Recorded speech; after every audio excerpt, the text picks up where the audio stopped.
one is really well represented in the West, and that's the Brahma Sampradaya. The others are the Rudra Sampradaya, the Kumara Sampradaya, and the Sri Sampradaya. But these are not very well represented in the English language. They are mostly available in the Indian languages back in India. So the first thing of yama in the beginning of yoga is to accept a spiritual master who is coming down in the Brahma Sampradaya and take shelter by initiation. And what does that mean?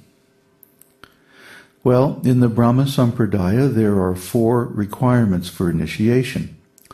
One has to give up meat eating, intoxication, gambling, and illicit sex life.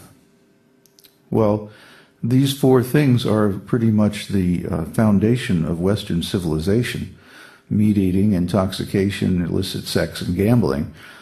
So basically, one has to adopt an Eastern yogic lifestyle. One has to become a monk.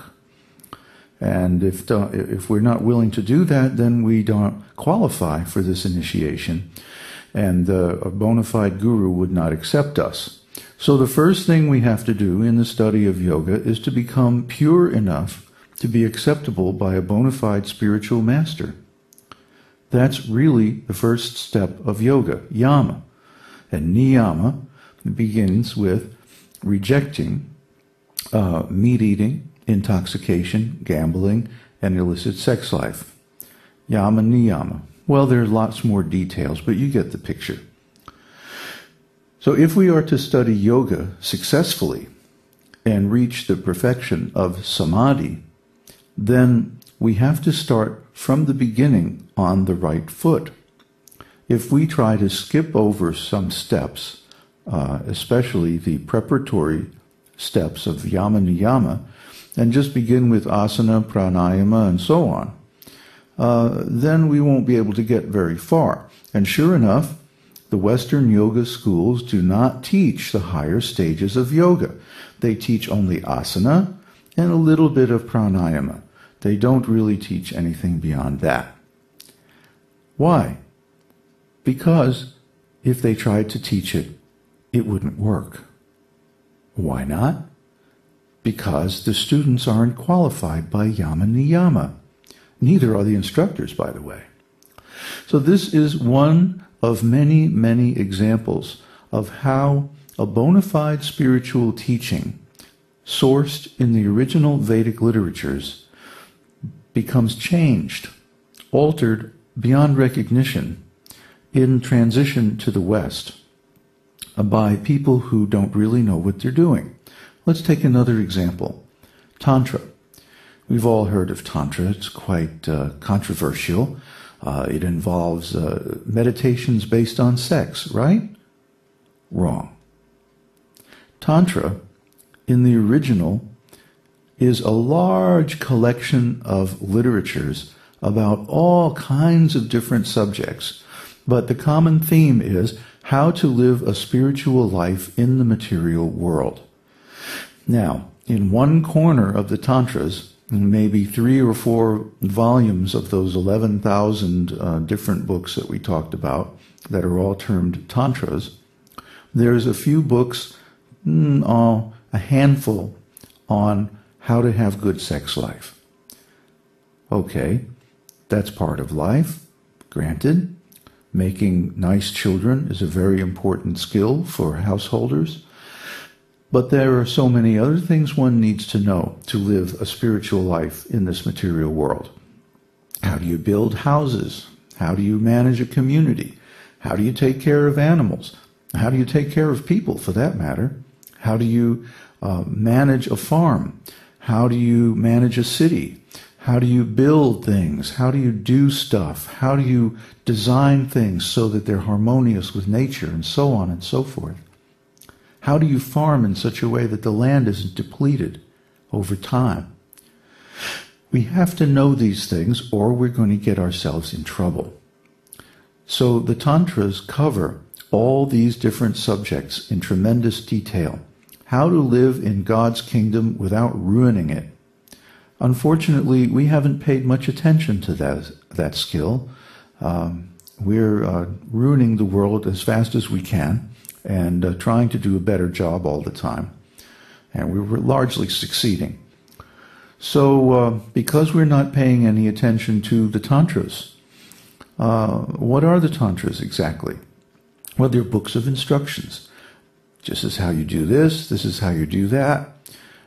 Just like there are so many books, computers for idiots, right? Well, this is how to live in this material world for sadhus, for those who are intent on developing their spiritual life. And if you follow the tantras, then you will find that your life becomes very nice, becomes very pleasant and peaceful and spiritual and happy. But if we don't follow the instructions in the tantras, then we're going to get into trouble. So how come all we know about the tantras is the sex part? That might be 1% of the tantras or less. And yet it's being blown up as the whole thing.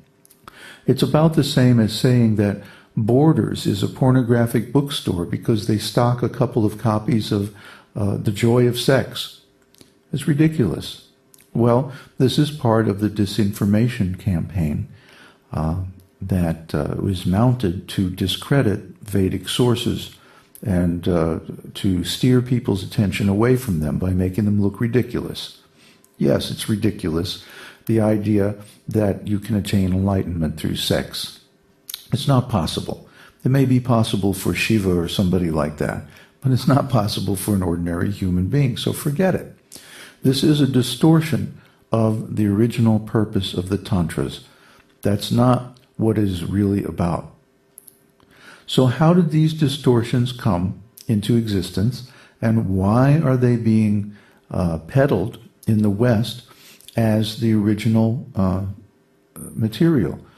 This is because there are people with an interest to keep our attention off of the original materials and knowledge. Now, who are those people? Well, ask yourself, who benefits by keeping the population ignorant about the real spiritual values of life?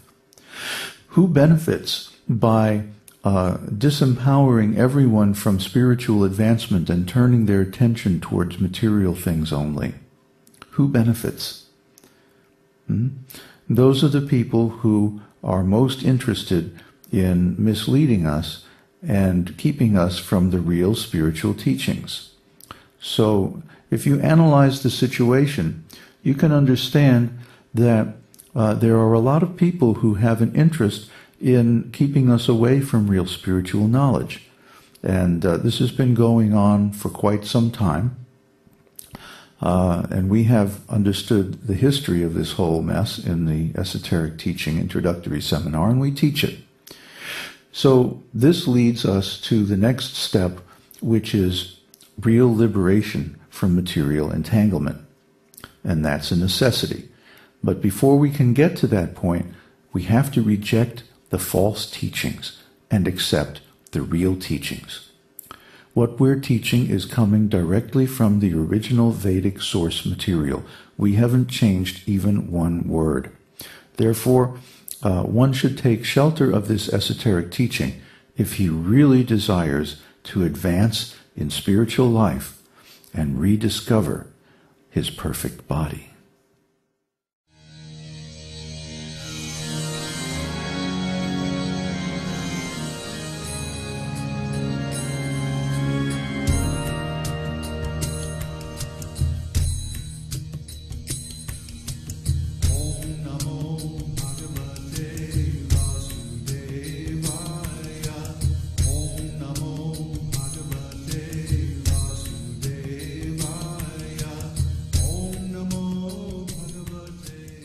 We hope you've enjoyed this edition of My Perfect Body.